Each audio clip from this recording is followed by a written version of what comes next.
Ayin Beis, Volume 1, middle of the early part of the section of chapter 132, where the Rebbe Rashab is continuing to explain Zerua, the Ovis, based on the Medrash. It says, "Where Mamshich Zerua Latzadik." Beginning of 131, he brought from the Medrash, and from the Zohar he says, "Mashma." This is the Ovis Bechlal, the general, the patriarchs. That was their Zerua. So, what's the meaning of Zerua Lamaila? So, to explain that, he's explaining the example of Zerua, of Zriya, of planting, sowing, and the growth, which is an example in the physical world for understanding how the metamorphosis takes place in the spiritual worlds, from a state of, let's call it more of a state of pshittus, a state of Ayin, of substanceless, shapelessness, and how from that emerges something. So there's a few stages. There's the divine power that God invested in earth. Tacha Oretz, He gave the power for earth to make things grow. We plant a seed, and from the seed grows a particular type of plant or a particular tree. In this case, he's using the apple tree. So we have here a tree that bears fruit, bears apples. The apples are sweet, yet the seed doesn't have any sweetness in it. Most seeds are not even edible. So the question is, how this happens? So he explains that the process is that there's first a level, a state of spiritual sweetness. He gave the example of misikus, of a nigun, of a song, or misikus, the sweetness of music, of song, or the sweetness of a seichel. So it's not a physical sweetness. You don't feel it in the palate. You won't sense it. Yet it's already a state of sweetness. It's not bitterness. It's not another sensation. It's a particular feeling. And from that will evolve, and it's nizgashim, and it's so-called the garments and the levushim that thicken and materialize the sweetness into the world of matter, will ultimately evolve into what we call physical sweetness. So this is the koyach hamazel, what it says in the Medrash, that the mazel, that there's no esav, that everything that grows has a mazel that strikes it, that we said stimulates it. We said what we say, prods it to grow. And this is what does that do? It doesn't cause the growth itself, like it says in the Gersh. Okay, there's the growth itself, not the growth. There's the growth itself, the power to create a yesh, that something should actually come from a state of nothingness. That is the power of God, the divine power. But the fact that it should have this shape or that shape, that comes through the mazel. Now, to understand, however, what is the role of the seed then? What is the role of the seed? So in chapter 132, he went into a discussion of what is the moral of the seed. So he's explaining it based on the Eitz Chaim. Eitz Chaim says that when the containers are like a process, they don't just develop quickly. First you have a state of akudim, just a spark, one keli, one small container. He says, how does that emerge, that container? He says the energy from the higher level transmits, it returns, but it leaves an impression. And that impression is the beginning of the container. So the Rabbi Rashab saying, Yeshlemer, this is an example of the seed. Is this before the Tzimtzum? After the Tzimtzum. Isn't that the Rishima? No, for sure not. There's akudim from Ak. Okay. It's clearly Yeshlemer the commission came that Tzils Magbil. And then he added that this stage, what is akudim's purpose? Why don't we just jump from energy and jump to 10 containers, the kudim, and then go to tikkun, vrudim, and because number one is a process here, and the process has a gradual process, just like we discussed. How come things don't jump? The way there is an organized process. But above all, he says the role of the seed is similar to the role of the containers of Atzilus. So he made a comparison. What are the containers of Atzilus, which is already the full-blown tree in the analogy? What do?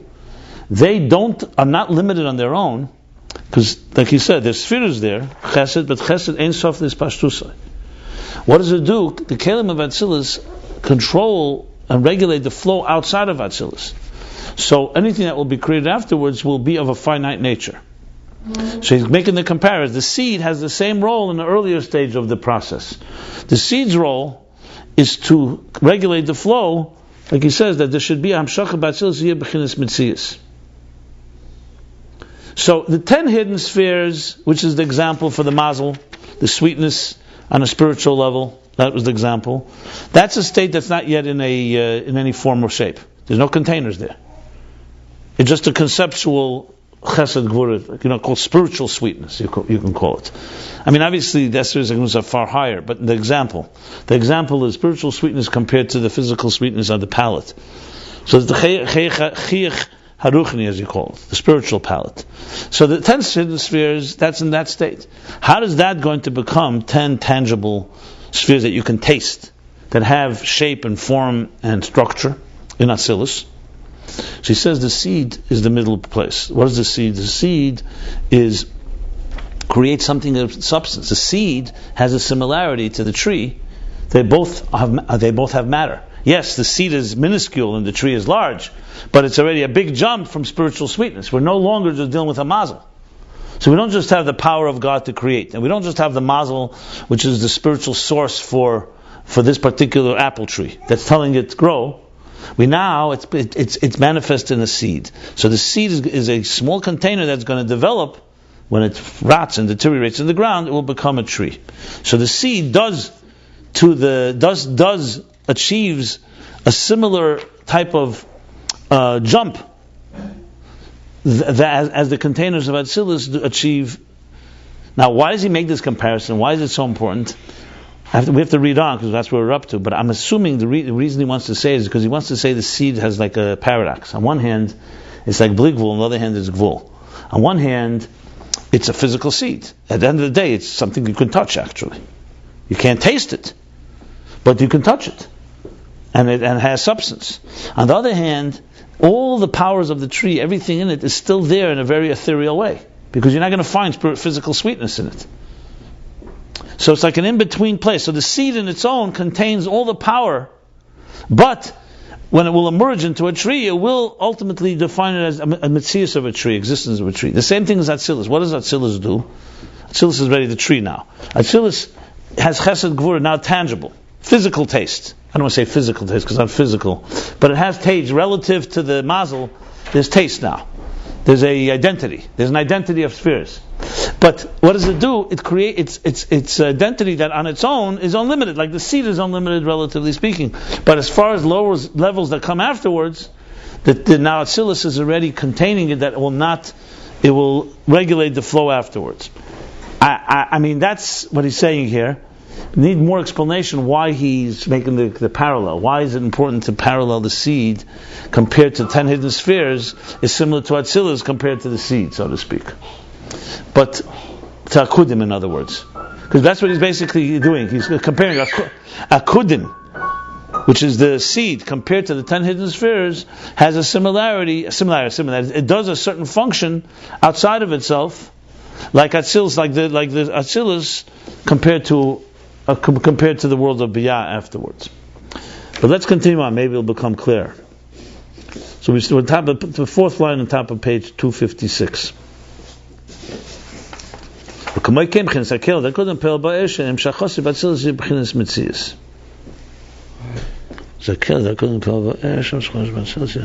a very interesting concept. In other words, he's saying the container, the one little container in Akudim, you could say, what's the purpose of it? So he's saying the purpose is similar to the kelim of Atzilus.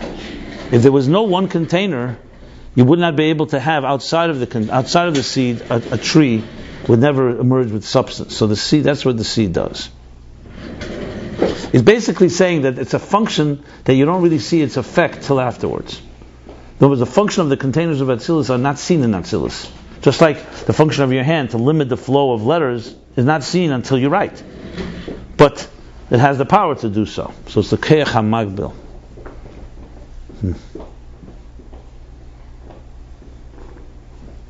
The truth is, I should add, just if you want to complicate matters, in the two opinions about the kelim of Atzilus, whether they're gvul or they're only a Keach HaGvul, in other words, are they actually gvul? And Keres HaKedesh actually says that they're real gvul. They're actually defined entities. And he says in this Keres HaKedesh, the same one, that's why God has the power to create from nothing. It has the power to create something that's a yesh that feels it has no source.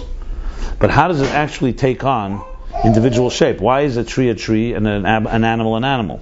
And why is an apple and not an orange? In other words, if God created a yesh, there's one big yesh. The world is a yesh. But we see there's seer in the yesh. There's different types of yesh. They have shape and form. It's all relative. Even the aura is not the truth like we're learning now in this context. No, but it's not there is actual structure. We have halachas that are different for different parts of the world. So it's a Torah-dika structure, this existence. It's not an illusion. It's not that God just created a yesh and everything else is man-made. He actually did shape and it. So he says in the Gersa Kodesh, because he used the kalim of Atzilus to create. So the kalim give it shape and form. Chesed, Gvura, Tiferes. It's rooted in the 10 hidden spheres. But it's like he says the Lashon in several places he uses the Lashon. I think it's a very important point. He says, the Kalim of Atzilus, how could you say they're one with Ihu v'Girmui Echad? So he says, Omnam hakavana hu le'mashein alakus livre yesh ma'ayin k'may ein sev lebchin. In other words, later he says the Lashon livre behen v'al yodam bruyim b'al gvul v'tachlis. So, in other words, the Kalim, essentially, it's not just the power of Atzmos to create a yesh.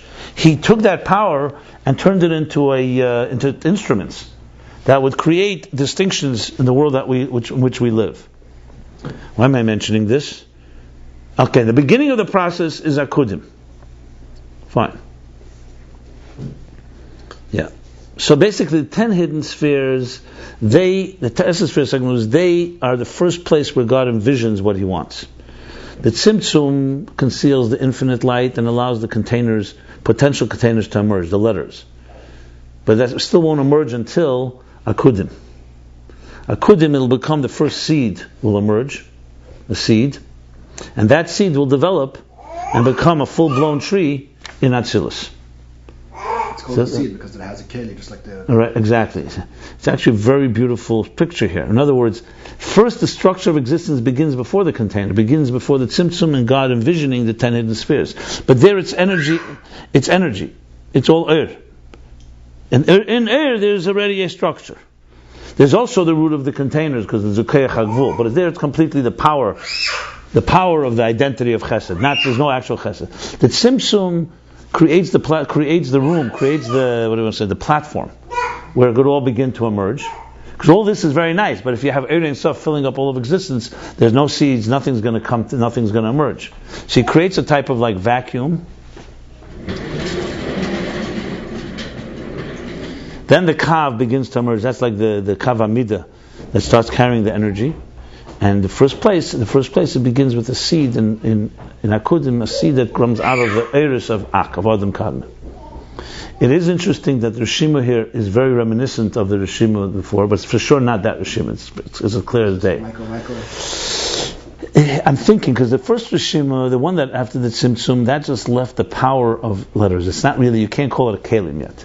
It's a Sheresh HaKalim. Akudim you call Kalim. But it's interesting, it's always connected to an impression. So in other words, for containers to emerge, you need to remove the energy. It's like when water, under the sea is full of objects. But as long as the sea covers it all, it's not obvious, it's overwhelmed. So if the sea recedes, you suddenly see objects emerge. So the Rishim is that type of idea. The energy comes in, it returns, and then it leaves some impression. The first impression is right after the Tzimtzum. And the second impression actually leaves the container. So there is definitely a similarity. He just hasn't connected it, but there's no question that it's related. It's not the same type of container as a Atzilus. It's like a seed compared to a tree. Yeah, exactly. But what you see here is what I said yesterday, that there's an actual process. The Pasha, you simply can see a process emerging of creation. So it's not just a jump. And we have the parallel in our own gestation, our own conception and how things are born. In plants and seeds, in children and parents, in anything that really is conceived and develops into a life. So I think it's just fascinating this parallel. He's really breaking it down here. Okay, so now let's continue. And from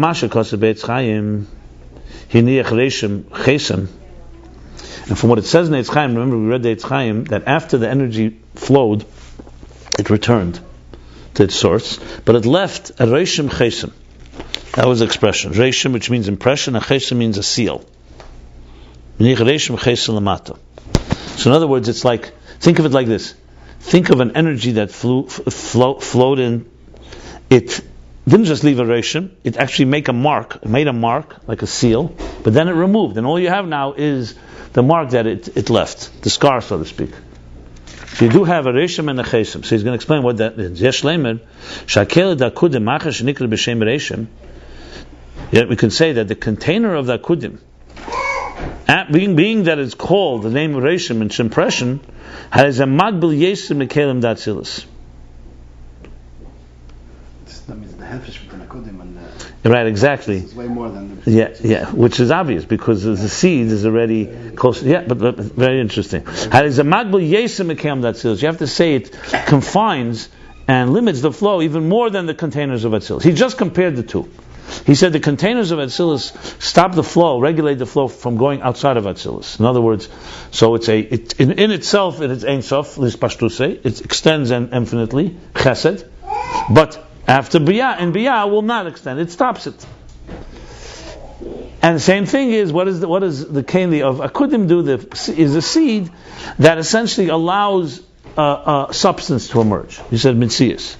Now he's saying that in some way, in other words, you have to say,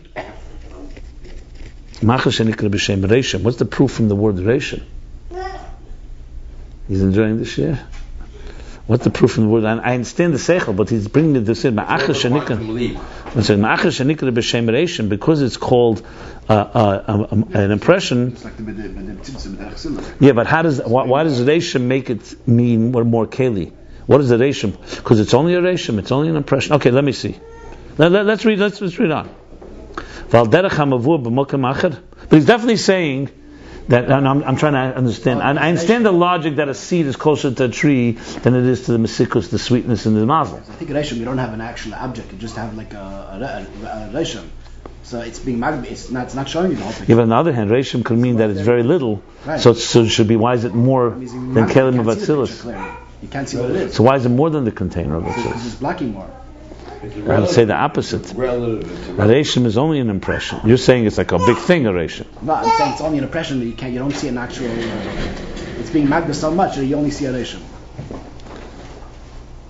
Well, that's how you understand. No, but reishim means reishim means an impression that you don't have the whole thing. You only have a so-called. The whole thing? Because it's being magda. Well, that's the reason. I wouldn't have thought of that. That's not the reason. I don't think that's the reason. Maybe you're right. But regardless, he does say that's more than the kelim says. But he's going to go. Do you see how he's dissecting this? There's unbelievable detail here. It's unbelievable. It's how the seed comes to be. Al derech is explaining now, for example, as Mavur b'Mokam Achad is explained elsewhere, ha'hefesh ben kelim datzilus lahaparsa. Elsewhere it explains that there's a difference between the containers of Atzilus and the parsa, the curtain between Atzilus and Bria. Now let's just remember, this was discussed at length earlier when he spoke about the gal, the mound that the gal and the matzeva.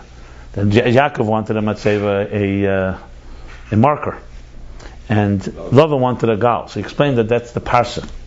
He explained the parsa, if you remember, the parsa does something that the containers do not do. The containers limit the flow. I'm just repeating. He's going to say something further here, but just want to refresh ourselves. I'm going back now to chapter 107. So he said that the parsa are like disorganized letters. So it's like a chida, like a riddle. So there's a difference between the parsa between Keser and Atzilus to Chachma of Atzilus. And there's the parsa between Atzilus and Biyah, and that parsa conceals. So he's now going to compare. He's comparing now the seed, which is the container, the small container in Nakodim, to the containers in Atzilus by saying the seed is even a more limiter, a bigger limiter, so to speak, more limitation than the containers of Atzilus. And he's explaining the difference between the containers of Atzilus and the parsa. The Kelim Atzilus Hareim Kelim La'er. Containers of Atzilus, as we discussed earlier, are like faculties. They are revealers. They conceal, but they also reveal. Remember, we spoke the difference between levushim and containers. Remember, levush is a concealer. You wear garments because of the cold. Now it's relevant. To protect from the cold. To conceal something. To conceal your body. Containers are kelim la'er. So therefore, even though they conceal and they confine and contain and limit the energy, so take, for example, you have a big, infinite barrel of wine, and then you pour the wine into a cup, into a kos, into a... Okay, I'm just giving an example for you. Where? I don't see. Okay, fine, but let me use this example. So the container is definitely limiting the flow, but it's wine. It didn't change wine into water or wine into oil. What it have is you have only one cup instead of the whole reservoir, the whole source. So the kalim are kalim containers. The kalim of our, let's say, our body. Our eye definitely limits the flow, the power of vision. Our brain limits, that's why, for example, if your brain is slow, it'll slow the flow. But it does not distort it. A container means, the meaning of container means a container to this energy. If it was not a container to the energy, you can't call it a container. A wick regulates the flow of a flame. But if you use a piece of metal, it won't burn altogether. There are things that are not flammable. So you need a flammable item like a wick or wood or whatever it may be. That's a keli for there. Now, as a keli, it limits it, harnesses it, channels, it focuses, and so on. So that's kelim of Atzilus. The idea we've discussed at length earlier, many different ways, but he's bringing it analogous. It's the same air. It's an air that's now directed. Think of laser energy. The keli is directing the energy should flow here, not scattered. Okay. For example, like the letters of speech. The letters of when we speak. They definitely enclose the intelligence and conceal it. When a person has an idea in his mind, his or her mind, a concept, so when you speak it, clearly you are dressing it up in words. Words immediately have a certain limited flow, and conceal it also. Nevertheless, and we're not talking again a person who's insane or drunk, or we're talking about a person who's speaking coherently, if there's such a thing. Coherent speech is nevertheless, it's revealing. That's the idea. It's just revealing it in a limited flow. It's only the outer, the more superficial dimension of it, the more outer dimension of the idea. But it's the idea. The parsa, on the other hand, however, the curtain.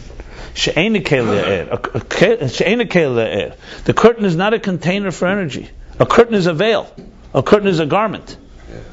So the curtain has a mailim umagbil gamri. It conceals and confines completely. Now, for example, when we spoke, there can be a translucent curtain, but you could also have an opaque one. And you could have one that distorts altogether the flow. Or completely conceals, like garments. When you put on a garment, so it's true when a garment is tailored to the body, so you can tell the shape of your hand and so on. But you can also put on a garment that you cannot tell. You can put on a garment, you won't know what size the person is altogether, if it's a large enough garment. So a garment is fundamentally a concealer. The bottom line, it's a dover zar. It's another entity. The keli is not some outside thing that you're using. It's not like an example. Parsa is an example that you use when you convey an idea. A keli is the Asius Hadibra, the same idea. That's like, for example, when you look at letters on a page. The kelim are the letters, but they're conveying an idea. When you use an example, you're adding another dimension here. It's an aura. It's a muscle. Right. So therefore, parsa this. He says, "I look inside L'kutatera Shira Shirim,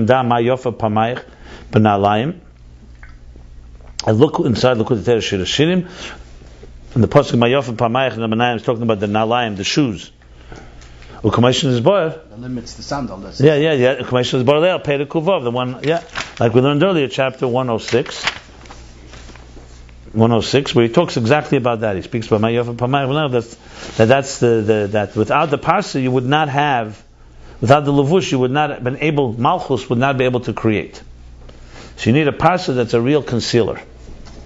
Now he's explaining the difference between the container of Akudim, which is the seed, and the containers of Atzilus, which is like the tree. And similar to this, we can say B'keli da Akudim, shenikra reishim. The container of Akudim, which is called, as he said, Neitz Chaim, an impression. He's qualifying in the parentheses. It's understandable, it's self-understood. It's moving, not self. When it's understood, that you can't really compare it to the parsha. It's just rak dugma levad. He's just bringing it as an example. It's an important qualification here. But the parsha is an example. Yeah, the curtain is just an example to understand the container, but it's not the same level, because we're talking the parsha is a parsha between Atzilus and Bria, which is Yesh and Alakus. Akudim is far higher than Atzilus, so you can't really say it's the same level. That's clearly not. It's an example. He's just using an example. Quantum decrease or quantum, not quantum decrease. That's cool. By the way, now he's going to say the Shadish is the Shema Lifnei Achlet Simtzim. So he says it's the Fedish. Yeah. Rest assured, the Rebbe Rashab is not going to leave any stone unturned. Okay, so that's the example of Akudim. So let me elaborate on this. Let me think. Maybe he's going to explain it, but if he doesn't, let's read on and I'll explain it. But let me just say this, for the record. So the bottom line is like this. See, it's interesting how he keeps bringing examples from Atzilus back to Akudim. It's fascinating. I think the reason he's doing it is, remember yesterday, and I discussed it in the last few days, I think it's critical, if we want to understand this well. The example of gestation is an excellent example. And he's using the example, planting a seed and growth. Why is it an example? Because we have in our physical world, right there, a whole bunch of stages, how something moves from Ayin to Yesh. However you define Ayin. Let's say Ayin is the mystery. It doesn't matter. It didn't begin as a tree. A tree didn't become a tree. A tree dropped a seed, and that seed was planted, and it could have even been automatic without any human effort, as we see all the time. This is a physical reality where you see something going from a state of pshittus, of shapelessness, to a shape of being, to a state of being. So understanding this is critical, but I think a critical point here is, it's far easier for us to understand how from a seed becomes a tree than from how spiritual becomes a seed. Because that jump. I'm not suggesting it, but nevertheless, and I think that's why he's doing this. He's trying to he's using the example. Look at the child, or look at the tree, and the tree tells us more about the seed. See, we don't understand a seed. If you saw a seed right now, and you didn't know it was a seed, and you didn't know the whole process that seeds, you had no clue that this seed has anything to do with trees out there. You see an object, okay, a seed. Whether it's human seed, whether it's a physical seed, apple seed, or any seed. You know what I'm saying? However, when you realize the process, you say, oh, this is what grew out of it. I now extrapolate backwards, and I say, okay, how did this tree become? Where did it come from? So I look at the tree. At an earlier stage, the tree was a sapling. Before it was a sapling, it just sprouted. What did it sprout out of? A seed. You ever seen the stage where the seed begins to crack open? You can see it on a plant on your windowsill or sometimes. It's fascinating. So you trace it back, and you can start understanding the seed better from the tree. So the Rebbe Rashab is doing the same thing spiritually. To understand the seed of Akudim, let's look at a tree, which is Atzilus.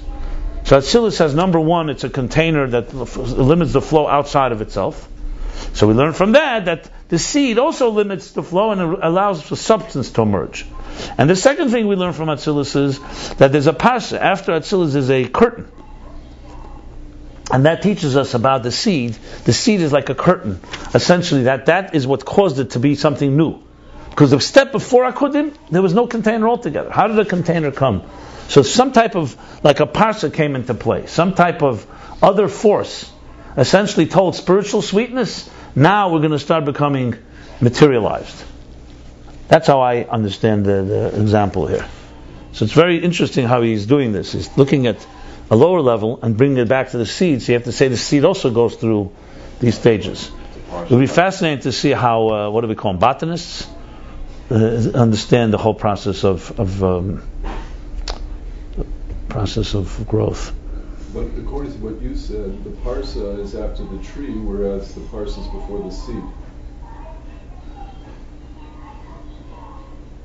No, correct, because the parsa is meant to distort the flow from Atzilus outward or lower. And here, we need something that turns a spiritual entity into a seed. That's what I think he's saying here. Well, let's put it this way: the seed itself, the keli itself, is like the parsa. That's what he's saying. I agree. It's because the parsa is after Atzilus. The first thing, however, he did say that the containers of Atzilus stop the flow. But now he said that the keli of Akudim is even more gvul, in some way more magbil, than the kelim of Atzilus are magbil. Yeah. That's the point that he's brought here. Why? Because they created from Ayin to Yesh. The jump from spirit to a seed is far more limiting than from the seed now to the rest of to a full-blown tree. That was the point that he's making here, and he's using the parsa as an example. Not elaborating. Maybe he will elaborate further. So far he's not elaborating. He just said that it's like the parsa, but it's definitely the parsa. You see, what the parsa does is megashem ma'ava. The parsa doesn't just contain; it changes. It changes an entity. The reason we need examples, for example, like kalim, for example, if you only had kalim of Atzilus and you wouldn't have anything, any parsa, any curtain, the energy of Atzilus would never come to us. We would never be able to relate to it. It would be a language that's beyond us. It'd be defined, but it would not be a language. So we need something like a curtain that changes the paradigm. It's a paradigm shift. That's the word I was looking for, a paradigm shift. So the paradigm shift to turn the seed is in one way deeper and more confined than the containers of Atzilus, like the parsa after Atzilus. Because it turns this Yeshan. That's what he's saying here. Let's continue. Changes qualitatively. Yeah. V'sheidish inyan zeh l'mayla yeser, and the root of this in a higher level, yeshlem shezenian harishimah shenishal achlet tzimtzum. We can say this is the reshimu, this is the impression that was left after the tzimtzum, v'sila ka'er, and the removal, the total removal of the energy, Ein Sof, sila ka'er Ein Sof, shezeu k'moshel hagad. That's like the example of the seed. So now he's moving the whole discussion upward. That the seed now is the impression after the first tzimtzum. So there's no kalim yet there, but it's like the conceptual seed. Shezeu k'moshel hagarin. Wow, this is mashal for the machine. Yeah. So first he used it based on the Eitz Chaim, the kudim, the container, which fits more because you have a container. But conceptually, in the first root, it's really the reshima, the impression that's left after the tzimtzum. The first root is what leaves Atzilus. Look, we say this all the time. By the way, we say this all the time. We say, when was the seed of an idea born? When you ask the question, when was I seed of an idea born? When was the genesis of an idea? So really, there's stages. Sometimes you could relate the first seed could be 20 years ago. I thought of it, but it just sat there. Then it was reawakened, and now the first seed is when I actually put it down on paper or I shared it with someone. So that's the same thing. Rishima after the tzimtzum is a seed in its conceptual way. It's like where the first seed was planted. But the actual seed being planted physically, again, not the word physically, sorry, but as what we call it, an identifiable container is an akudim. So this is a common thing we say sometimes. The people say, when was the seed planted? Well, technically last year, but in truth 20 years ago, but it just didn't go anywhere, or it just remained, or gestated, it was just waiting, it was latent, dormant. You have to see that, God forbid, with diseases, that an infection can enter, and what is it called? It's dormant until it suddenly emerges. Let's not talk disease, let's talk positive things. Are there good things also that way? You plant the seed, you plant the seed in someone's mind, and then years later, they realize. Invest in a stock, I think, 20 years. Okay. So Shereshin, that's the thing is Atzmos. The parson between something, it's like a parson between Atzmos and anything else. I mean, is he going to bring it up that high? No. Because you see, Atzmos is not never under discussion. But it's still a big paradigm. This is only in a structure where once Atzmos shows there should be a structure. Right. So you can't talk about this within Atzmos. No, from Atzmos to not. You can talk about the 10 hidden spheres before the Tzimtzum. That's what you can discuss. I told you. You're talking mathematics now. If you were talking the levels, you wouldn't be talking about Atmos. We can barely understand this, and this is all spiritual altogether. There's nothing here is physical. It's still, even Atzil, Kalim of Atzilus, but after you read this, you think Kalim of Atzilus are like tangible tables. I'm very comfortable with it. I know you do. I don't. Because I have difficulty relating to Kalim of Atzilus as being tangible. See, for you it's easy. You just say it. I have very difficulty because I see tangible as this. Kalim of Atzilus for me is higher than Akudim and even like the 10 hidden spheres for all practical purposes. But you're there, which is fine. I only understand you're there. I don't think you're there in Aveda. You're there like mathematically. You're mathematics. You have like, in Asiya it's physical, and in Atzilus it's spiritual, and higher than Atzilus it's a seed, and now we have a conceptual seed. The reason I have a difficulty with that, because to me, then it's just words. Then it's just a matter of, okay, fine. So you said that there's an earlier stage. The question is, how do you really relate to it personally? If it's just words, what's the point? To just say that there's a conceptual seed? What do we have a relationship with this Rishima, or we just now know that there was an impression? What's our relationship with it? That doesn't bother you, right? That's way beyond. Okay, well that is what I would be concerned with. But if there's no relationship, so what's so important to know this? Why? Because it's mathematical equations. Okay, it all rounds out, right? No, I understand the geschmack. Does Rabbi Rashab have a relationship with every level he spoke about? I'm not even a question in my mind. That's not even a shaila for me. The question is whether we have a relationship. That Rabbi Rashab had no. What do you think he wrote this for? What?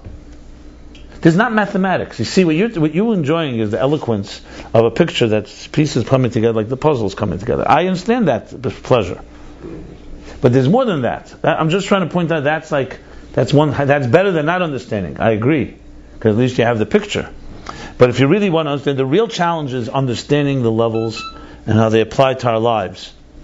And when like as I said, for me, Kalim of Atzilus is like the 10 hidden spheres relative to who we are. I'm just making the point, that's all.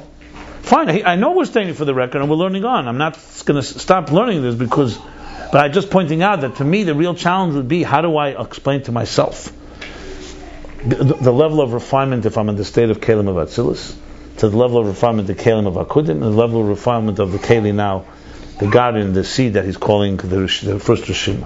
What does it mean in a model, a working model? I'm just pointing out that's where my head is consumed. It's not possible. He's just trying to tell us how it started.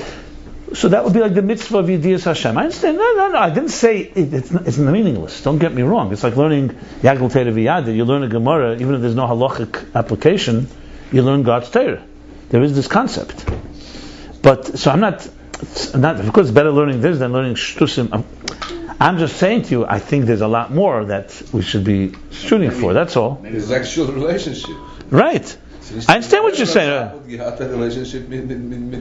Yeah, I'll go a step further. The Frierdiker Rebbe, the Rebbe has the Frierdiker Rebbe question, I think in Tafshin Vav, or Tafshin Zayin. It's printed in Sefer HaSichos Tafshin Vav. Very interesting question he asks. He asks him, it says Ramash, as the Rebbe. It looks like, unless there's another Ramash, I think it's the Rebbe. He asked the Rebbe, the Frierdiker Rebbe, why is it that in Nigla, you have two aspects in Torah. There's Yagul Teira V'Yadid. We have many times, like the Gemara will say, why are we discussing? Because Yagul Teira V'Yadid doesn't necessarily have to have a nafkamina difference. Then there's Asukah Shmaita Sali B'Dehilchasa. You learn something in order to derive. You're learning it in order to derive a ruling. Is it kosher? Is it not? Is it permitted? Is it not? Does it belong to this one? Does it belong to that one? And there's two things. And you make a birchas HaTorah, you make a blessing on Torah, even if you learn something that like Ben Seder, the things that never will be. In Tanya, in Kunta Sachar, it says halacha shleish chiklal. There are halachas that will never be. Ben Seder Remeir. Right. I don't know about. So there's two aspects to learning. So the Rebbe has the Frierdiker Rebbe. Why in Chassidus don't we have these two aspects? He has this. He says we see the Rabbeim say Haskalah without Avodah is worthless. Why don't we say Haskalah at least is Yagul Teira V'Yada? At least you're knowing. So you want to know what the Frierdiker Rebbe answered, right? So you know what he answers? The answer is amazing. He doesn't answer. He tells the story. He says as the chassid, the ber, whoever, someone of the chassidim said, "Tzim versteht jetzt, tzim versteht nicht, azeh is the Inyan." Whether you understand or you don't understand, that's the way it is. That was his answer. So, which is fine, but I'm wondering why he answered that way, because clearly, Chassidus, there's probably no duality. That's the way I would explain it. There's no duality. In Nigla, you kind of like he says in the Geras HaKodesh, Simach Chavav, he says from the Rai Mehemna, it's Ilona de Tevera, like Eitzadas. He asked the question, how could you say on Tevera, God forbid? So it's the tinus of Tevera, of Emes and Sheker. The Nigla talks about this world. It talks about people who lie. It talks about people who tell the truth. So it manifests, halacha manifests in the material world, where Chassidus never manifests. Primus Atera never manifests. You're not going to find in any mimer a discussion about people who are distorted or abused and so on and so forth. Because it talks about Ilana de Chaim. It says, that's Chumash. I'm not talking about Chumash. I'm talking Primus Atera now. Primus Atera. Well, we learned about Lovan here. It's not yeah, so what do you learn about Lovan? That what? We learned he meant to make a gall. Okay, so if you learn in Ruchnius, it's a concealer. Okay. Fine, but it's not the same thing. You can't compare that to two people who are arguing whether you stole property from me. You know, learn the Geras HaKodesh, a whole Tanya on this. So what comes out from there is that Chassidus Primus Atera is seamless. The idea of learning something and doesn't come into any type of relationship is an antithetical to the seamlessness of the Achdus of the tree of life, so to speak. I'm just elaborating. Why didn't the Frierdiker Rebbe answer this? Because he says, this is it, Primus Atera, it does not have these two dimensions. We can bring about this. I'm just mentioning in context of learning. I'd still say to someone should learn this even if they don't bring it down, but you have to remember this statement as well, that if you don't have the relationship, you're missing a key component, because this is not mathematics, 100% not, God forbid.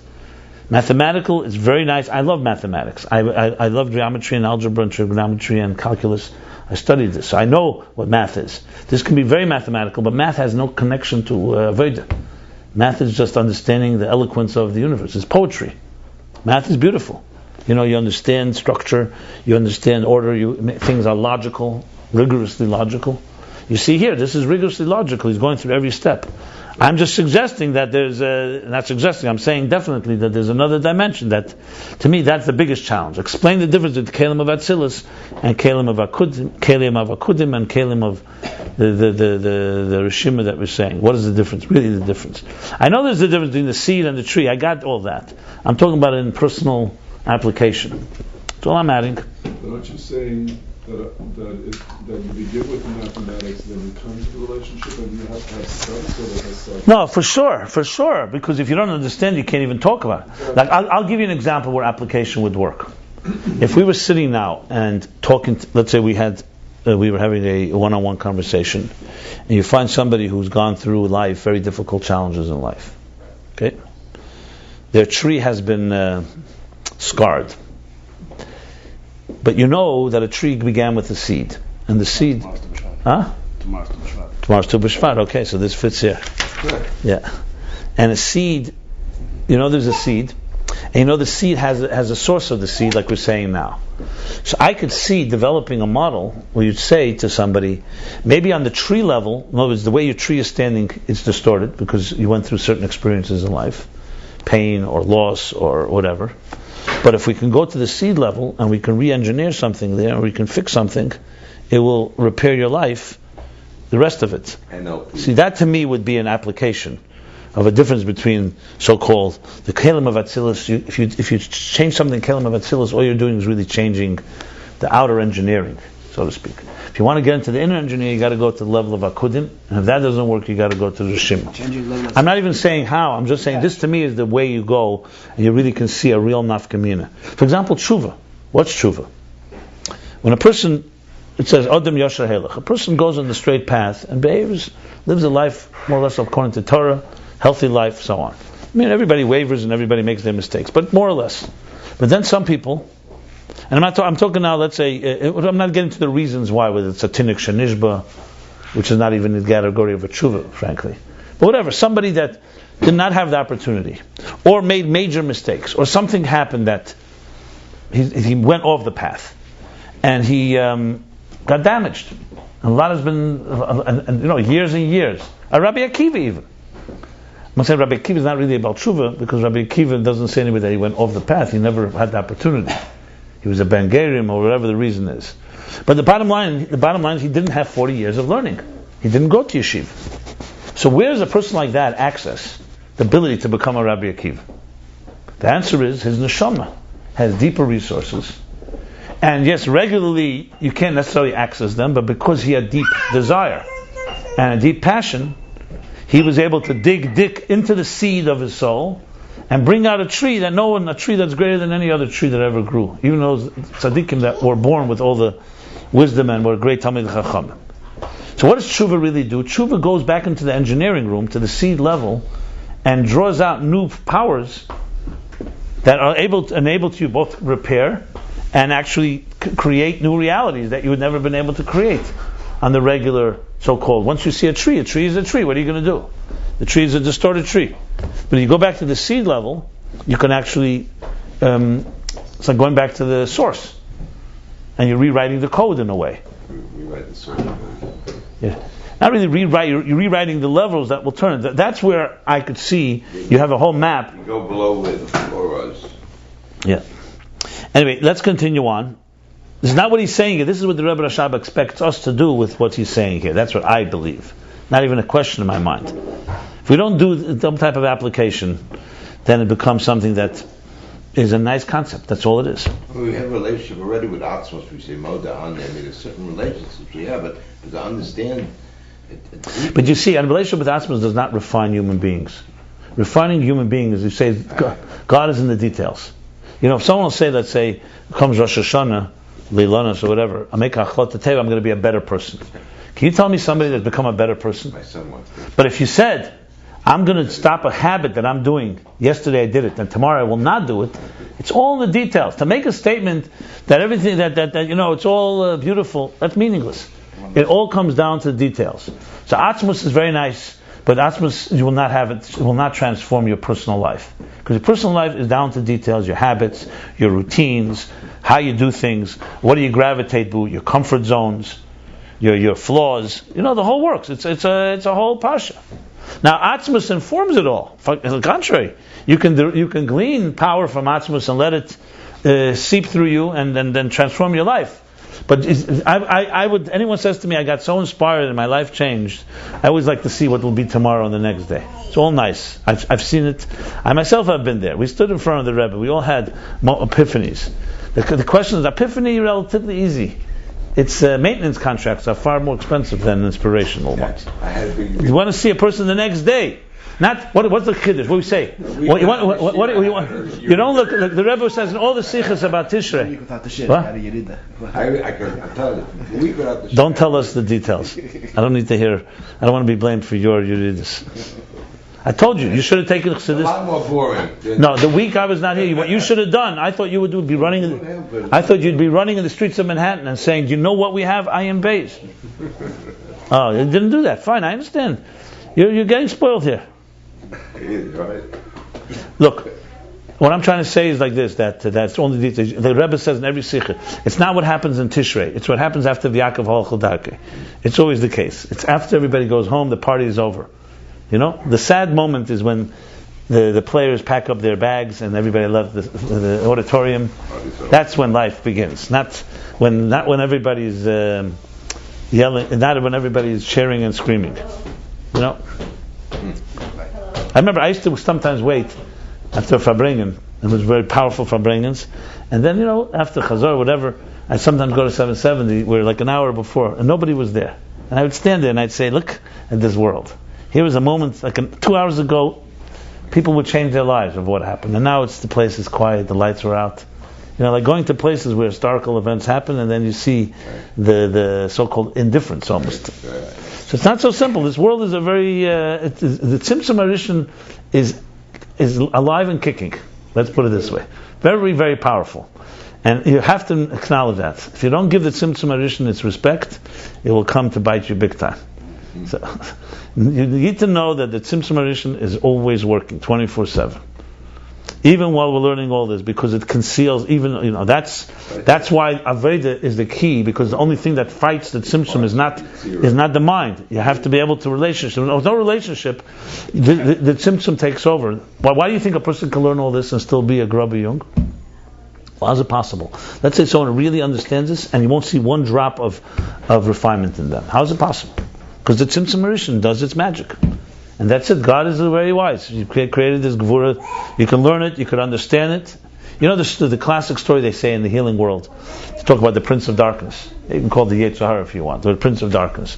So there's a guy who lives his whole life with this most indulgent, decadent life. Did everything called everything possible. And then the day comes, he's up and down the heavenly court, and he's and they're reading him the riot act. They're reading everything that happened. Okay, have anything to say for yourself? Not really. All I can say is I had fun, but I have no real defense. Any positive? No. Okay, we don't rule immediately.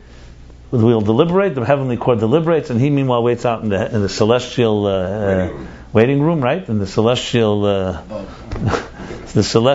halls, the corridors, and he knows. Okay, fine. Was it worth it? Was it not worth it? But it was and he knows he's going to get his due. Suddenly, the Prince of Darkness meets him. You can apply anything you want, any name to that. He says, "Why are you so sad?" He says, "He just said, listen, I lived a life. It was a very pleasurable life, but it was completely immoral. And now this is it." So he says, "It's not over yet. I have an alternative.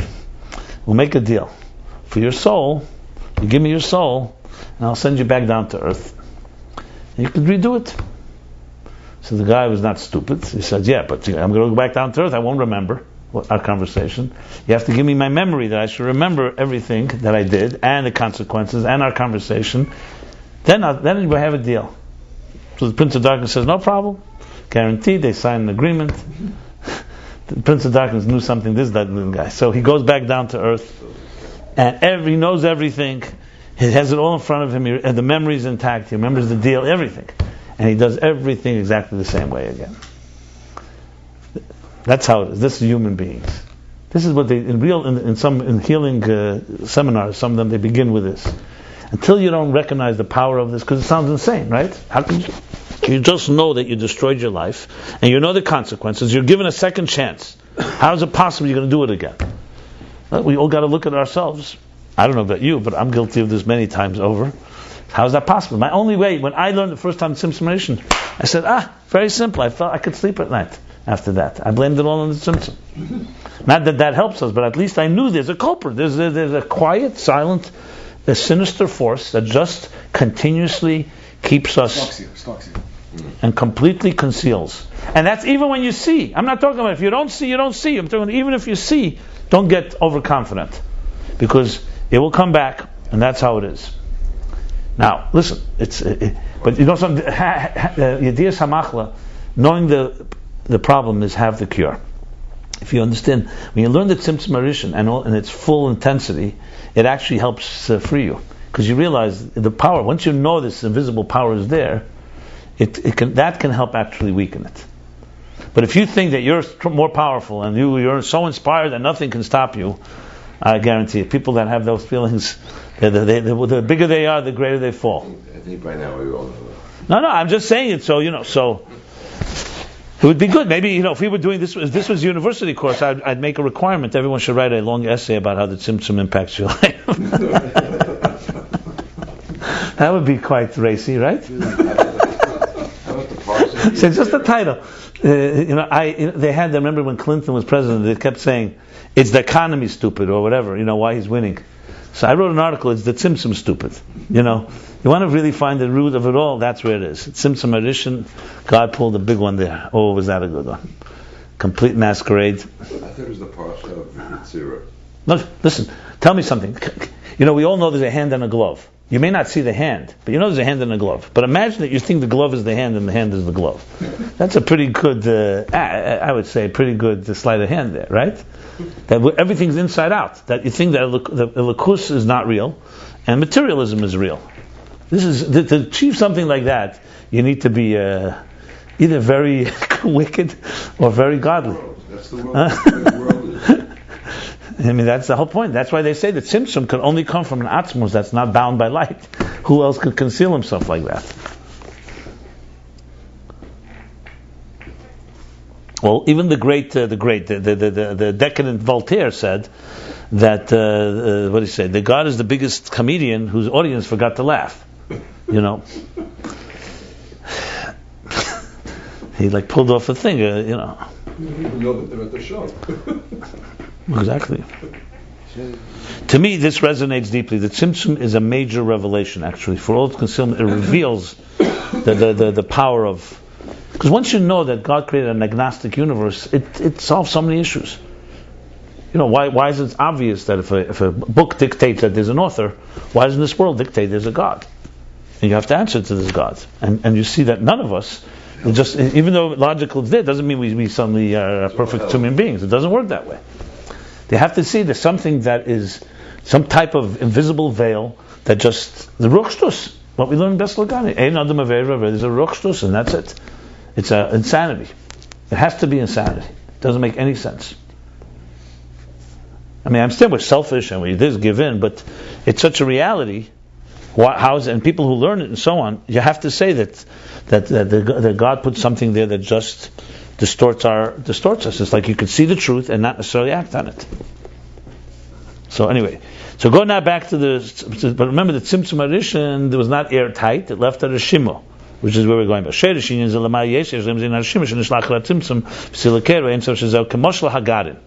So he left a seed planted. That's nice.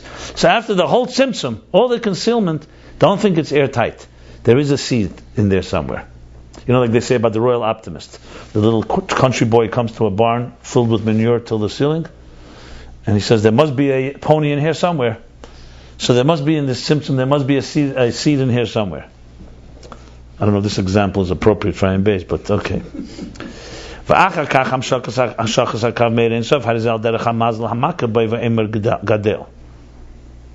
Gadal or Gadel?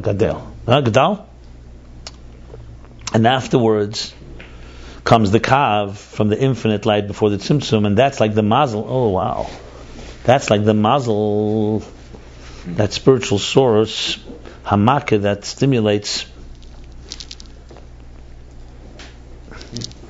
Boiva Emer Gadal, and make it grow. That's interesting. Wow, that's gewaldig. So the seed is the root of the containers of the Rishima. That's like the letters. So think of it like this. Think of inanimate letters that remain a type of impression after the energy recedes. The Tzimtzum. Now begins to come in the ink, the instrument, and brings the letters alive. That's the Makkah. That's the Mazel. And it's saying now grow, but the seeds are there. Wow. But then the Mazel is what makes it grow. This mashal needs a lot of explanation, because the Mazel, what did he say before? We don't even know what a Mazel is. A Mazel is just a term for any level that's a source of something. The regular Mazel is not this level. Oh, no? He's just using it as a... Well, first he says Shar She'arishin. Mazel for 4 was far lower. It's an example. Yeah. Okay. If you do it, that Kav Nikra Mazel. There you go. And it's known the Kav is called Mazel. Like it says in the 3rd volume of Zayar, 134a, Hai Chuti Akira Kadisha Ikra Mazla. That this Chuti Akira, this precious thread, Chut, right? Kadisha, this precious Yakira Kadisha, this precious and holy thread, Ikra Mazla, is called Mazel. Ukamoy HaMazal is the Arechampin Shemehem Nimshech L'Chochma Bina. Like the mazolas of Arechampin and Keser. And Arechampin has mazolas. From there is the root of Chochma Bina, the Abba Yenik Mamazal HaChes. So there's the Yud Beis mazolas, there's 12 mazolas, which is like the Yud 10, the 12, like they correspond to the 12 tribes. There's the 12 mazolas that we have 12 months. Like Leo, Mazel Aryeh, Mazel Dogim, Mazel Shar, Sher. One bit is on each level, is it like Duggan and Mazel in each level going down? Is that what he's saying? There's fourth, yeah, just 1 second. So the eighth mazel is connected, and they're all rooted in Arachampin, and the eighth one is the root of Chachma. Abba, Chachma, Yenik, weans or nurses from the eighth mazel. The mazolos hein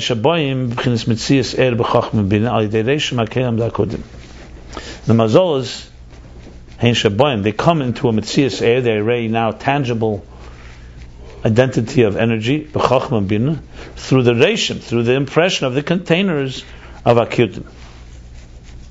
He's explaining how all this is in a higher level, but he's just saying, remember we said that the reshim, the impression that's in akudim, is the beginning of the containers.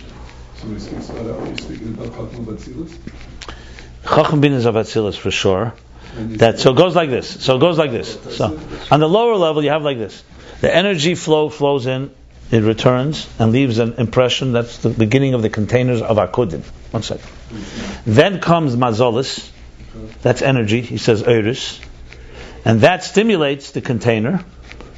And therefore Makkah stimulates the container and causes now the containers to develop till you get to Tikkun where you'll have an Atzilus full-blown tree. So the seed is the container. The Mazolis are the energies. On a higher level, the Reshima, the seed, is the Reshima that remained after the Tzimtzum. And the Kav is the Mazel, like the air that stimulates those letters. That's what he's saying here. To read this very slowly because he's really he's explaining Kabbalistic concepts in this. Kamoi Kain, now he's saying, Kamoi Kain B'chinas HaKav, B'chinas Mitzias Eir. It's also, Kav is also like the Mazel. It's a Mitzias Eir. It's Eir, it's not Keli. It's not a seed. The Kav is a force of energy. It's an instrument that is carrying energy. The operating instructions. It's, what it'll be like think of an artist. The Kav is the paintbrush. The Kalim is the paint. So what's the paint without a paintbrush? Nothing. You need the artist to take the paintbrush, dip it into the paint, and then you paint. But the paint is the seeds that are planted there. That's the containers. But remember, in this Ayin Beis, he talks about how energy also has within it the spheres. Okay. Same thing, the Kav is a Mitziaser. It's a existing energy. It's not conceptual. It's not invisible. And it comes in a measure and in a weight. Here he means weight. It means spiritual weight. It doesn't mean mishkal. It means it has properties. Ayidei harashimo.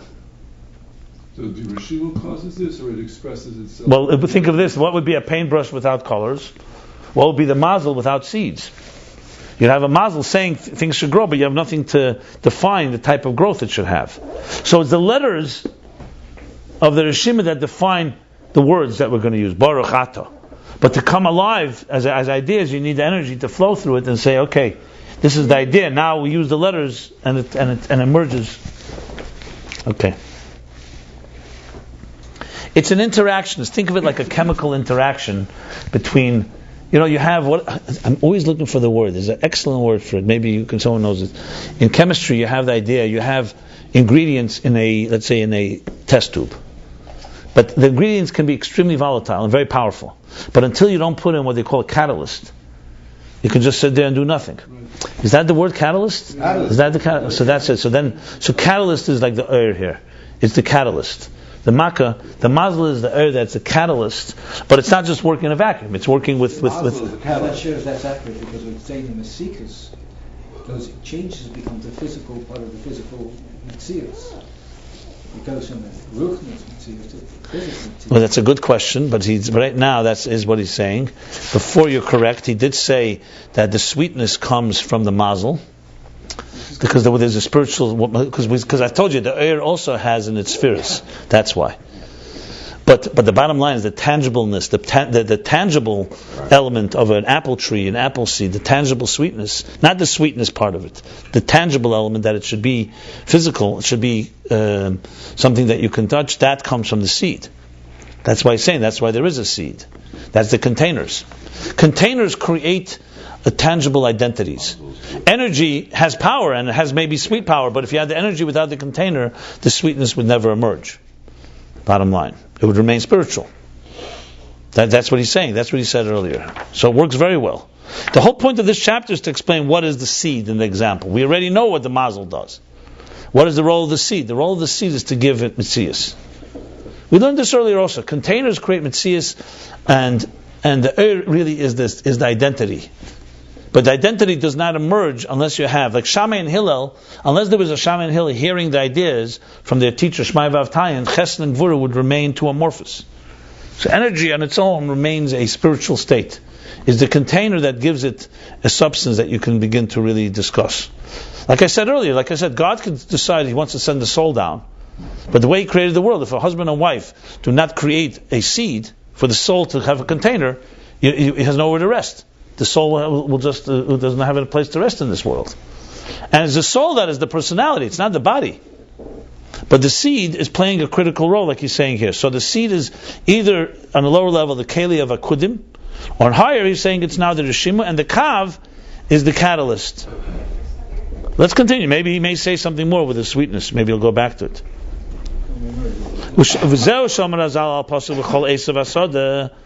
And this is what the Rizal say on the pasuk called Esav Asad again in Bereshis.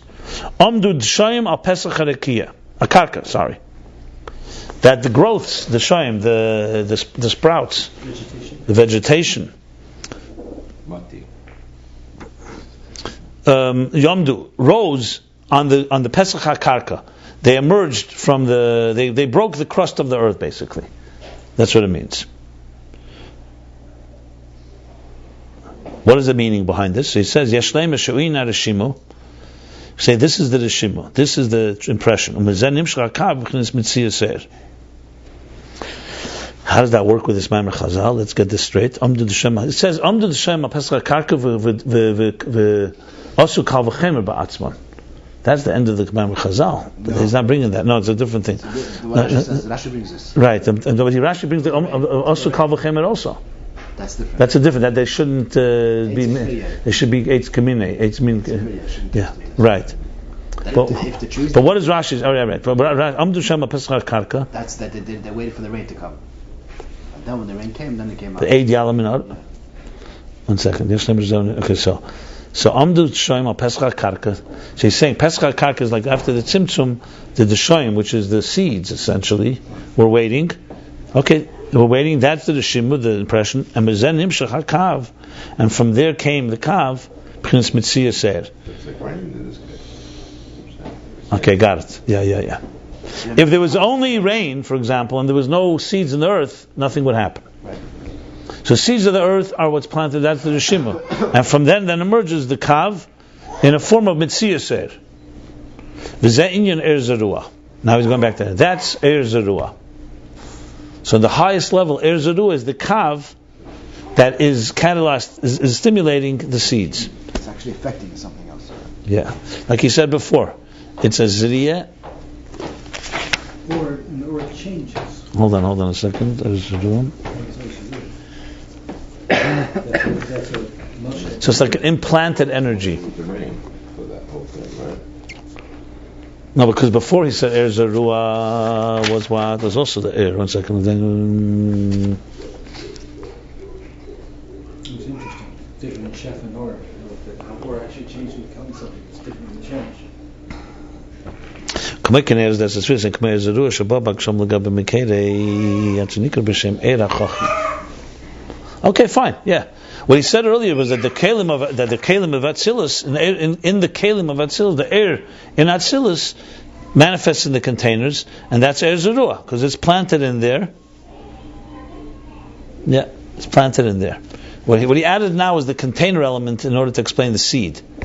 In the previous chapter, you just spoke about the energy of the mazel that manifests in the sweetness of the apple, and that becomes tangible. That's Er Zerua. Now he added the element of the kav and the rishima. Okay. V'yesh leimer gam ken inyan Er Zerua. I thought so. I was getting confused. Okay. So right now, so you could say, we could also say that Er Zerua, we could say al nisavas hakelim. We could say Er Zerua. Till now, he's talking about how the energy is implanted.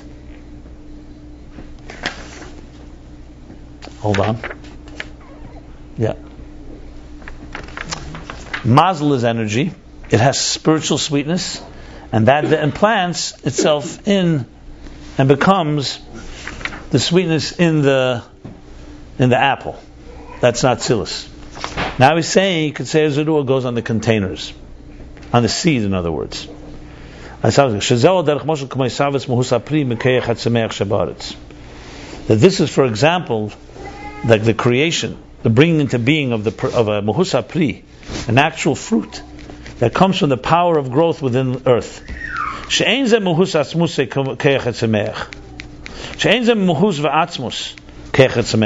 This does not come from the core essence of the power of growth in the earth. Like we learned in the last chapter. Only as a reflection that transmits from there.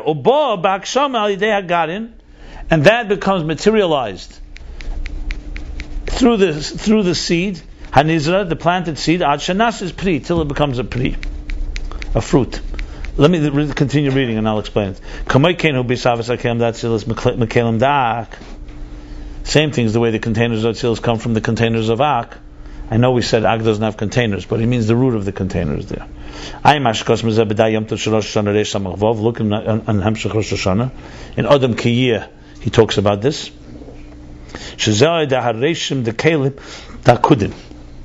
But this comes through the impression of the containers of Akudim, like we learned before. Because the containers of Adam Kadman are the roots of the souls of bodies. So it's not really containers yet, like it says in Eitz Chaim. He said it. And the reflection of the reflection and the reflection from there comes in a material, becomes more thickened, more coarse. Through what? Through the impression of Akudim. Till it actually becomes the existence of a container.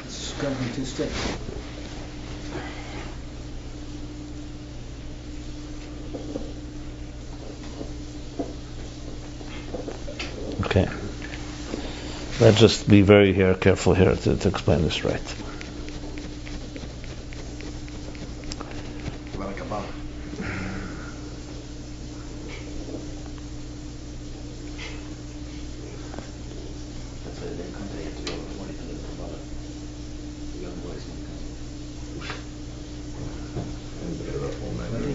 Stop talking about the Rishima. Okay, yeah. Essentially, it's the seed that is what allows the containers to emerge. So he's saying Zerua, he's saying is not the energy of the energy. He's talking about how the energy is manifest inside the seed. The energy of the energy, is that the mazel? The mazel is the energy, the kav, that's for sure. That's one interpretation of Zerua. That of the mazel is planted and emerges in the sweetness of an apple. But now that he introduces the seed, he's saying now Zerua is the energy that's inside the containers. That's what he's saying. So how does an apple, like he says, a fruit come from the Keichet Tzemech? He says it only comes from its reflection. The garden, the seed, gives it so-called matter, substance, and that's how the kelim of Atzilus emerge from the kelim of Ak. That's what he's saying. In other words, like this: if you only had the mazel and the energy, you would not have a tangible and a tree. You wouldn't have physical. You wouldn't have sweetness that you can taste. You'd have a conceptual thing. You wouldn't have anything of substance. It's the seed that creates the substance. That's essentially what he's saying, and that's Zerua. That can be either the or the kli. It's also later. The Reshim, the Kelm, the Akudim, okay, good. The Kelm, the Ak doesn't have it, so you need to have the Reshim, Akudim, it becomes Metzias Kli. Yeah, it's not saying anything really new that he didn't say till now. He's just saying, if you break down what is Zerua, what level is Zerua, is it the Kelim or is it the Remember before we spoke about Misper, saying the same thing. There's number in containers, then there's number in energy. Then you have the idea of the Evan Sapir, brilliance, brightness. He said in containers. Then he said it's an energy. The same thing is here. Zerua, you can talk about the energy as it evolves downward, or you can talk about it as it evolves into the container, which gives it substance. Regardless, we definitely have here both elements. That's something that, and we're going to learn the Ovis. This is what they were mamshich. Were they mamshich the Eiris the Gvulim or the Eiris and the Kalim of Gvulim? The answer is both. And you need both. Each one plays its particular role. What I'm not clear about, however, remember that parenthesis, he said also the Keich Tzmeich has mesikus, like we learned from Kol Yeshviyah, that the earth itself has it. Keich Tzmeich, etzem yeshes hapri. The yeshes hapri is Keich ha'atzmus. That manifests in the seed. Okay, what is not perfectly clear, or needs to be a little more analyzed, is what contributes what to the final product. So let's say now we have an apple tree. We have taken an apple, sweet apple, we taste it. What contributed what to this to make this an apple? So let's walk through this. The physical apple came from a seed. Without the seed, there would have been no jump from spirit to matter.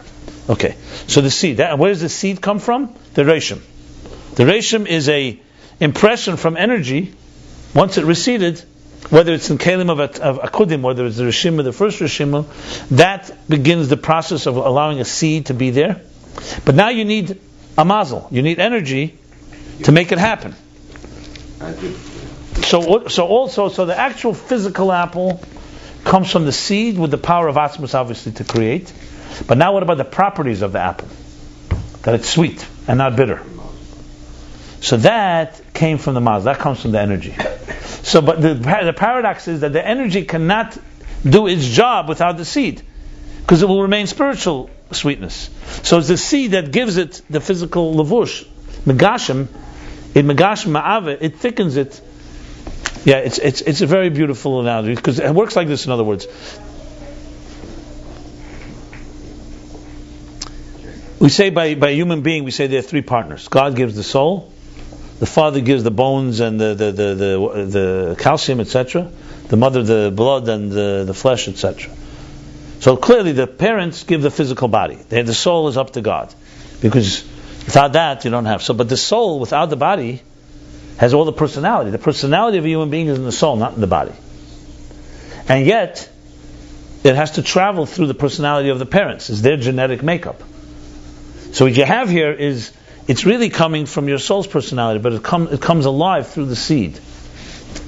So it seems like the energy, that really the personality comes more from the soul than from the body, basically, than the seed. Yeah, but it's not so perfectly clear, because the parents, the soul will, the person's life will be similar to the parents' personality. We inherit the personality of our parents. So if they give only the body, so you have to say that the seed has, maybe that's the pshat that the earth also has something of it. Hold on. Yeah, and then he says in Tanya that the parents only create the levushim, not the actual neshama. It's the levushim. Okay, maybe that's the answer. I'm just trying to establish, it seems to me that the personality of Chachma, Bina, Chesed, Gvura, it comes from the air of the Esser spheres, like the 10 hidden spheres. However, without the containers, they don't take on any shape. It just remains amorphous. So the seed gives it the substance, and the air gives it the personality. That's most likely. And both are Er Zerua. So that's the Yesh Leimer. Er Zerua is either talking about the energy as it manifesting, or Er Zerua is the Kelim, Alisavas HaKelim. That's how the actual substance of the apple, which comes only from a reflection, okay, through the seed. Yesh Leimer, and now comes a parenthesis. The Bekelim say that Am Shoch Vesavas Hu Muhus Muhus. Now we can say that the containers, the order of transmission and creation is muhus lemuhus, muhus memuhus, meaning it's not a reflection. Because remember, before we said that it's only a reflection, like oir. Muhus memuhus is shefa. So in oir you could say it's only a reflection. Shefa, like he said, mayim. When mayim, water, transmits, you're actually getting muhus memuhus. She's qualifying that it's not like air, because seemingly there's a question here. How could you call it air zerua on the containers? The containers are not air. The containers are substance, and they emerge as like water travels. It's not. That's seemingly what he's trying to qualify here. The only thing is that in Ak, the containers are still personality of Ein Sof. The Ak b'chol nikra Ein Sof ba'ashala, because Ak in general is called Ein Sof, a borrowed Ein Sof, meaning like a borrowed term, figuratively speaking. Like we learned before chapter 66. And Atzilus, they become actual personality of containers. That's through the impression, which, as we said before, is like the example of the seed. I need this parenthesis. I need to study a little more. You translate it again. I need to study it a bit. This is a complicated. One second. Is it possible that he's suggesting that since the ration came from the retreat of the Or, and then the Or comes back down into the ration in order to be able to, the ration now is a seed, and it takes its energy from the very same light which brought the ration into existence in the first place. So it's really the ration is from the Mahus of the Or originally.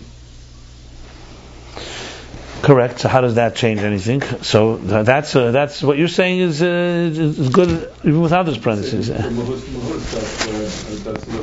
don't think that's what he means. Mahus. Mahus up a Mahus, maybe. I think he means Mahus. He's trying to qualify. If you remember, look at the end of last chapter. He said the Mahus is like water, like shefa. Something of substance moves to another place. So kalim, that's how you would explain. For example, when the seed becomes a tree, it's Mahus to Mahus. It's not like water. It's not like light and energy. It's changing personality.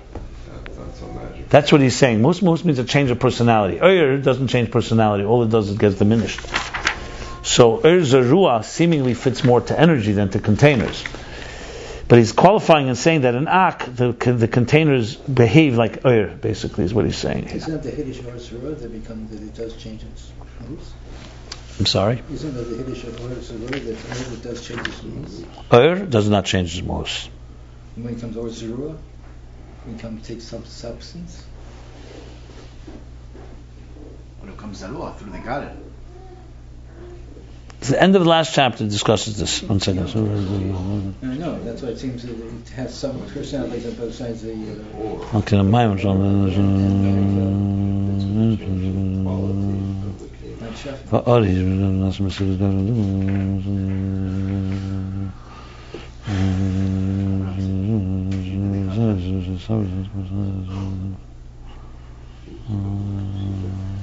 Sounds like such a big thing.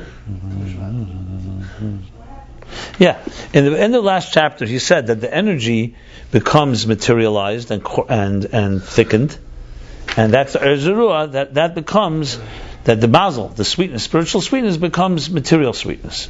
Correct. That's correct. That's fine. And that is not like shefa. Shefa would be that the whole thing is that it doesn't maintain air. It's also not like the sunlight, because the sunlight does not become thicker. Sunlight does not assume the personalities. So Eir Zerua is like an air that is manifesting so-called in a material form. Yeah, correct, in Kalim. He's saying now the second interpretation is Eir Zerua goes on the containers, not on the air. On the container element. But here we have a different problem. How do you call it air? That's what I think he's trying to qualify. So there's a state, for example, in Adam Kadman, there's no Reshim yet. There's no impression yet, and therefore there's no seed yet. So in Adam Kadman, the containers are basically in a state of Ein Sof. That's what he's saying here. But in Atzilus, the end of the parentheses. But Atzilus nas b'chinas Mahus Kelim. There they become actual containers. He's basically saying that the containers, that the seed and then the tree is a Mahus l'Mahus from Ak. That's what he's basically saying. Which means it's actually going through a personality change. It's a different personality. That's what he's saying, essentially. Actually, it's just taking on substance. Whereas with the energy, I got to study it a little more, to be honest. Let's continue. Maybe we'll see. This whole piece. Same thing we can say in the creation of the containers nakudim, which is the reshim, the impression that we spoke about. Shenasim in air that came from the energy. And also from the thickness of the energy. Well, it's the third time he's mentioned Okay. by Kudim.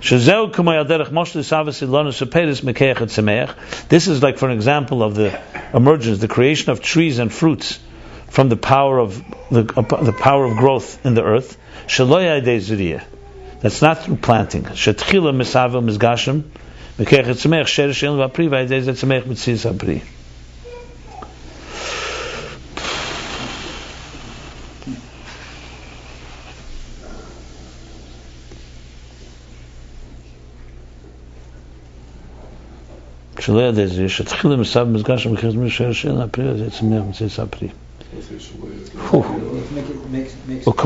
me continue. I see he's going through now. So this is without seeds, in other words. He's saying this is without seeds. But it seems like the Rishima is the pressure makes is a seed. It's like our or it's Nimshak and returns. Here we're making something without a seed, and then we're going to continue to go through something with a seed. What he's saying here, essentially, I sense what he's saying. He wants to explain how there's an element of container, that the energy sometimes behaves like a container, though it's not a container, and the container behaves like an energy, though it's not an energy. That's what I think he's trying to say here. So, for example, in the proper way, it goes like this: there's a seed you plant in the ground. That seed is a container that comes from the Reshim, from the impression that came from energy. And that allows something to grow. Right? Now, if you don't plant any seeds, like he's saying here, you also have things that grow. That means that something spiritual is also becoming physical. So you see here how energy is affecting a growth. That's what he's saying, basically. And also got to do it. Each aura, each level you go down, the cane will become the aura, so the next aura down.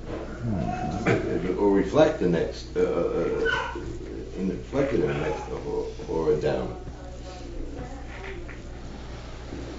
It needs to be studied a little more in depth. My sense of what he's saying is exactly this.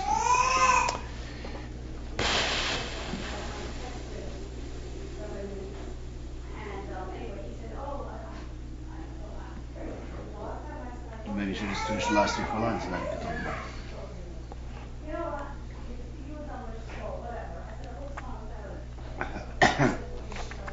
You see, this chapter, he started introducing the seed.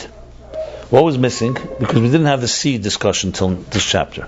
The previous chapter, he just simply spoke about how the mazel, which is a spiritual force, dictates the sweetness in the physical plane.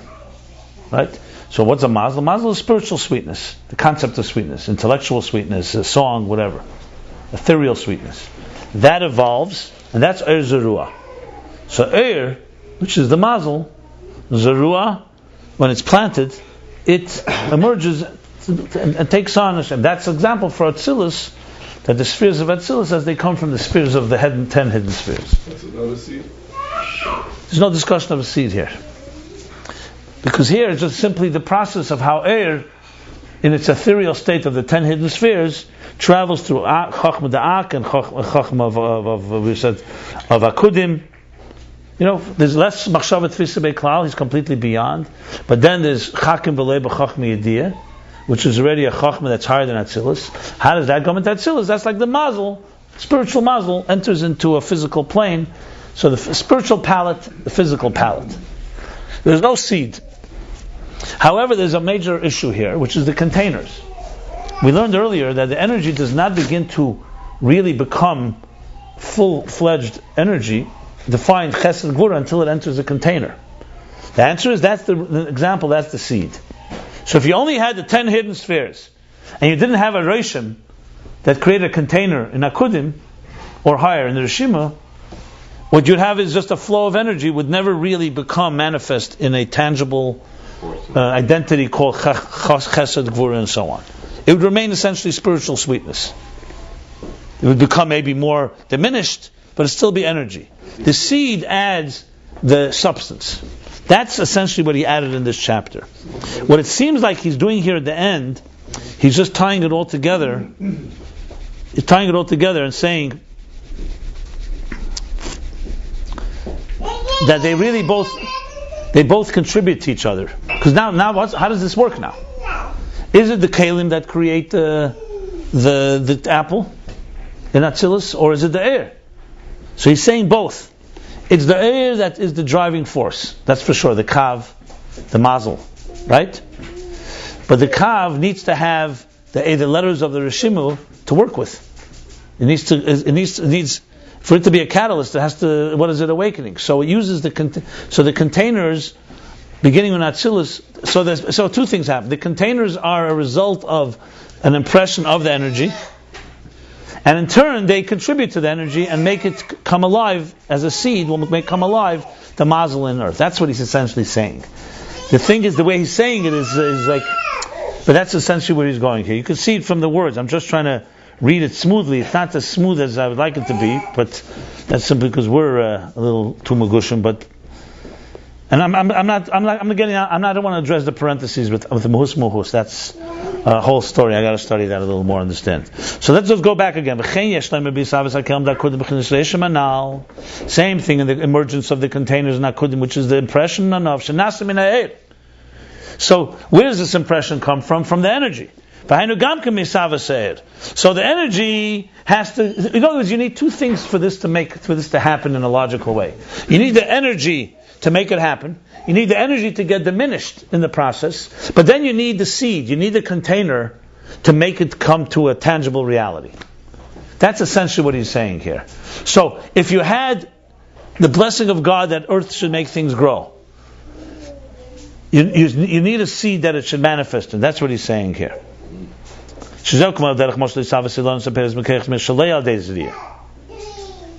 What's the example? The example is the first container. How did the first container come from? No one planted a seed.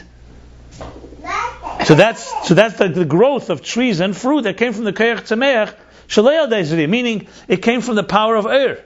Air, like you said earlier, air entered, it receded, and left the container. That's like the first blessing that God made things grow before anyone planted seeds. In other words, like He created the seed, essentially. The first seed, where did it come from? Well, there was a seed.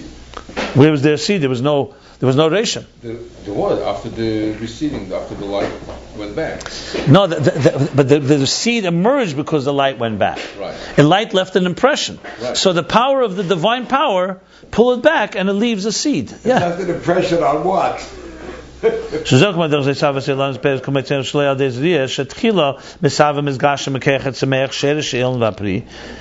beginning, it was the Savim Mizgashim, the Keich, from the Keich Ha'ilin Sheidish Ha'ilin, in its root, in its spiritual root, and through that grew an actual fruit.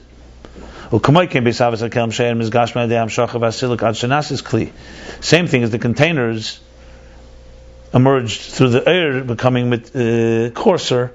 That's the Kili Avak Akudim.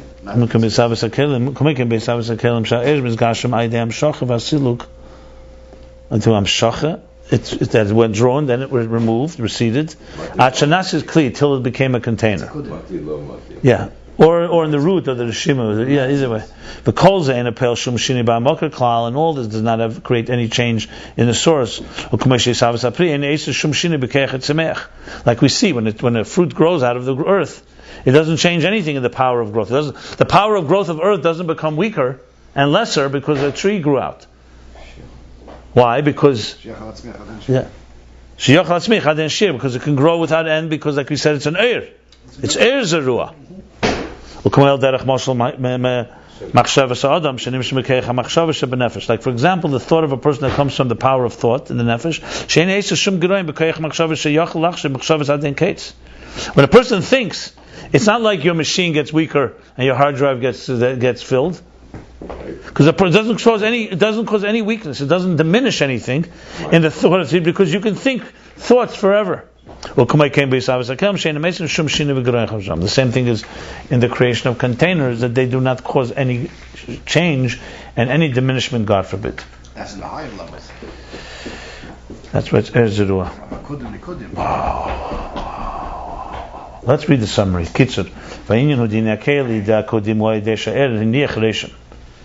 Now the Indian is the container of Akudim is through the energy relieving an impression. This is the level of the seed. Through this, the energy comes in a form of mitzias, a form of substance in Atzilus. There you go. Because the container of Akudim, the existence and the confinement of the energy outside of it causes that limitation. So the seed itself, in a way, is infinite, but it limits the flow into Atzilus. And we can say that this impression is like the parts of the curtain that conceals more than the containers conceal. Because Kenim is mahos, and the parts is not. Maybe that's what he means. Maybe, I'm not sure. I have to restudy that. And the root, the first root, it's the Rishima, the first impression, through which the Kav comes through in a form of measurement and containment. Same thing as the containers of Atzilus from the containers of Ak, through the impression that's of Akudim. Like the creation of a fruit from the power of growth. Shemisava hasherish v'ayidei nasit tzmichas apri. Keichet tzmech shemisava. How do you read this? Misavas apri mekeichet tzmech shemisava. Yeah, from the power that causes hasherish. Shemisavas hasherish v'ayidei nasit tzmichas apri. The kol zeh, and all this does not create eza shini ba'mazel v'keichet tzmech. And the mazel of the power of growth, the kumaykein hulamayel, and the same thing as above. Okay, we need to review this again, obviously, but I will say that essentially we have now established that the process, the air gets implanted, gets thickened to the point that it becomes the areas of Atzilus and the containers. I think you're 100% right the way you described it. That on the higher levels of not the Garden. Atzilus is through the Garden. I think so too, but here he talks about it in Geras HaKodesh, the two types. That's why I want to study it again. Okay, we'll stop here. Let's, if you don't mind. So we finished chapter 132, page 256 to the top of 257.